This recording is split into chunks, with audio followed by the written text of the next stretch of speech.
Hey, gun people, gonna talk about this. There's a multitude of things going on in the news right now about the federal government just getting totally out of control. And everybody knows I'm an anti-government guy. And I'm anti-government because I think power corrupts absolutely. They're so big, etc. It's pretty clear that the government never does anything right, and as soon as they get the power to do what they want to do, they can give a shit about how much it costs or how much more taxes they got to get or what the people think. And if you don't believe that, then just look at the current situation, the 99% of 100% of all governments right now. Once they get the power to do something, they can care less what you think or say. All they want to do is take more taxes so they can get more money to do more what they want to do and don't care what you think.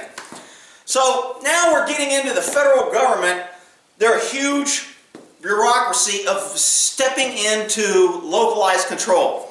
Remember, our framers and our government was based, and when this country started, and when the country grew, and was prosperous, and was the strongest, greatest country in the world, great economy, easy to come here and make money. It was every place in the world wanted to come here to America. When we were that America, when it was great, okay, we had small, limited government. Government was out of your business. Government was localized. It was small. It was run by the people, for the people, in their local communities. You didn't have these big government agencies like BLM and Department of Education and Housing Development and this environmental. And you didn't have these huge monstrosities that suck in billions of tax dollars to pay benefits, retirements, hire more employees, hire 4 employees to do one person's job half-assed. You just didn't have that. So when government is getting, what government has done over time, like all governments, unless it's restricted and held by the people, it grows and it becomes out of control. And they start taking over little by little, inch by inch, generation by generation, year by year, and the next thing you know, 20 or 30 years from where you were born, from where you are now, you look back and you go, what the hell happened?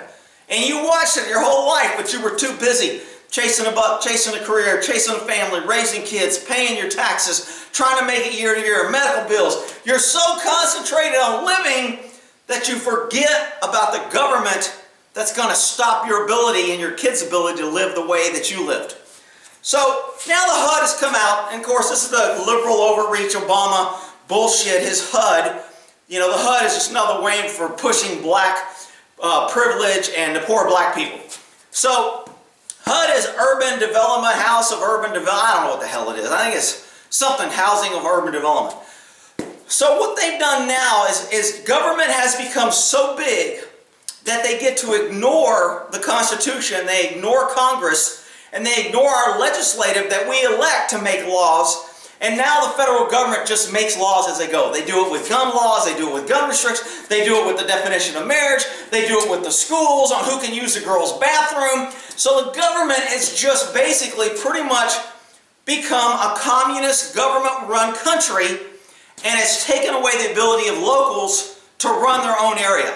You know what? They still say the Pledge of Allegiance to schools in Texas. The school district right down the street from me, they still say, the kids say the Pledge of Allegiance in the morning. Oh, that's communism, Rick. That's brainwashing. That's racist. If you're making a black man say that, he's not even from this country. He's got African roots. And what about the poor Muslims that come here and now they have to swear to this mean red, white, and blue flag?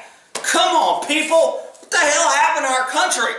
So the government wants to get rid of all these loopholes that allow Americans to be Americans. So what do? They open the border and they flood it with illegals. They bring in Syrian refugees. They wreck the economy and they print money and they devalue our dollar. So now what the HUD is doing is Obama and his damn gangsters, his terrorist ass, is now saying, you know what? Nice neighborhoods don't have black representation. So we, as the federal government, is going to instruct the HUD, to create a rule that if there's not enough black people in the area, we're going to force and we're going to build low-income housing to make sure that black people, Hispanics, and illegals, and Muslims, and people that can't afford, that didn't work for keeping that neighborhood, that didn't sacrifice so they could have a nice neighborhood, we're going to bus and force lower class people into this neighborhood that don't care, that don't give a shit, And that way it will make the neighborhoods special. It will show our open arms of liberalism ignorance and will devalue everything good so we can make everything shit. Because if you go to any black neighborhood, people are like, you're just picking on a few black neighborhoods. Not all black neighborhoods are like that. Really? I keep asking people, please tell me where there's an all-black neighborhood that's nice, clean, don't have bars on the window, that doesn't have high crime, violence, shit cars on the road, run by blacks, run by liberals, that isn't going broke, full of social programs and full of welfare. Just somebody send me the neighborhood. I've been asking for years. Ever since I was a cop, I always asked this, is there any nice black neighborhoods? Yo man, you can't say that, that's racist. Really? It's racist because I asked for a fact? Because every city, every state has the same type of black neighborhoods. Why is that, Rick? Well, it's because the white people, Rick. It's because white people have these nice homes and these nice areas, and they don't let the poor black people live there. That's why the poor black people have to live in this neighborhood. I mean, we're living in freaking bizarro land where everything's upside down. Look, anybody has the ability. They have some great black people that do great things, and they made it being black. So the argument that you can't make it because you're black is nullified by that fact alone. It is, you got a black president, or somebody says he's black, he's half black, he ain't half black, he's half Muslim, half black, whatever he is. Nobody really knows what the hell he is because he sealed his damn records. Hell, nobody knows where the hell he's born. But now the HUD is going to try and dilute, like they're diluting the country, you know, with illegals and Muslims and Syrians and Cubans and everyone, that we need to welcome all the shit that doesn't work, that wants to come here for free welfare and free money, and that way they'll vote liberal, because we know the people on welfare don't have common sense. They don't give a shit about anything but getting their free shit. They don't care about working hard. They don't care about keeping their neighborhoods nice. They don't care about owning a home or making it better for their kids. I mean, it's just ridiculous. And now HUD, if you read Ellen Drudge's report, there's an article, and they've been talking about it for a while. It's actually been passed a while ago. I just didn't cover it, but now it's back in the limelight. So HUD wants to dilute all nice neighborhoods. So they're calling the neighborhoods that have like an acre minimum to own. Where I live, you got to have 10 acres or more. You can't have less than 10 acres because they don't want people cutting it up and having homes and end up building tract homes. Then it gets trashed out. Somebody builds a trailer park and everything's trashed out. So they said, you know what? In order to keep the value in the neighborhood nice, to prevent people from coming in and trashing it, we have a 10-acre minimum. Well, now Obama is saying that's racist because black people can't own 10 acres. You know, because they're black. That's the only reason we can come up with. No, I'm sorry. It's because the white people are racist that they can't own it. It's not because they can't go out and get a job, go to college. I mean, there's so many damn benefits for black privilege is so huge.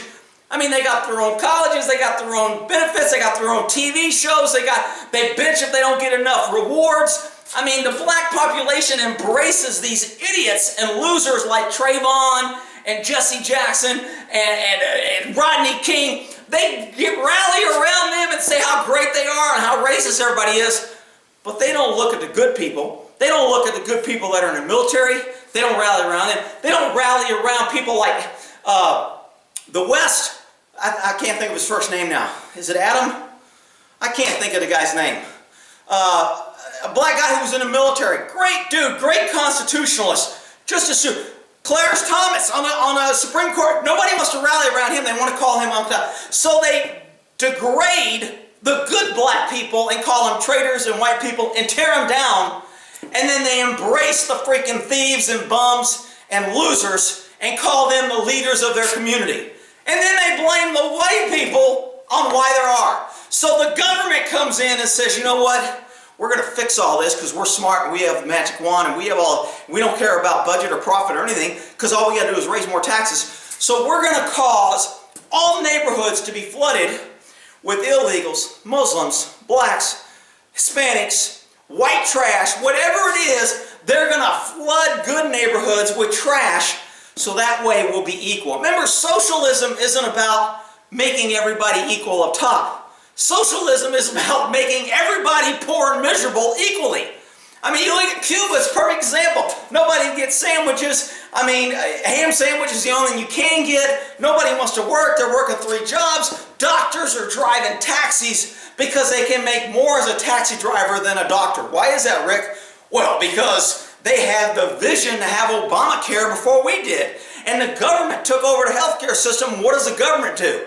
The government fixes everything, Rick. No, the government dilutes and destroys everything it gets its freaking paws on, and people can't figure it out.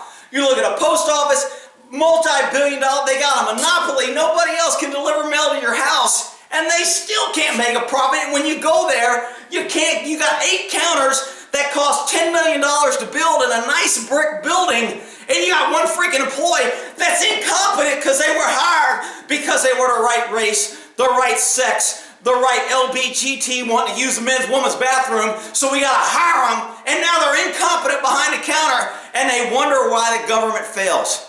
So this new HUD thing, man, people better start pushing back. I'm telling you, I keep adding shit to my Revelation series when I start out, and I'm just like, man, how the hell are we not, how are people not there to say enough is enough? Just boot the Fed. The biggest problem and the biggest threat to this country is the federal government, without a doubt.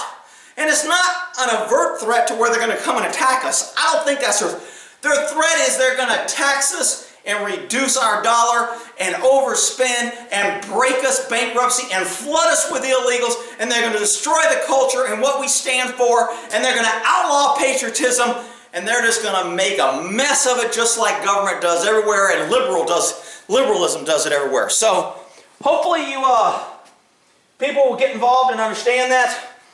We'll go ahead and end that there on the HUD and the government control. Moki still got his protest sign up. Thanks for your support, Moki. YouTube set my dad free.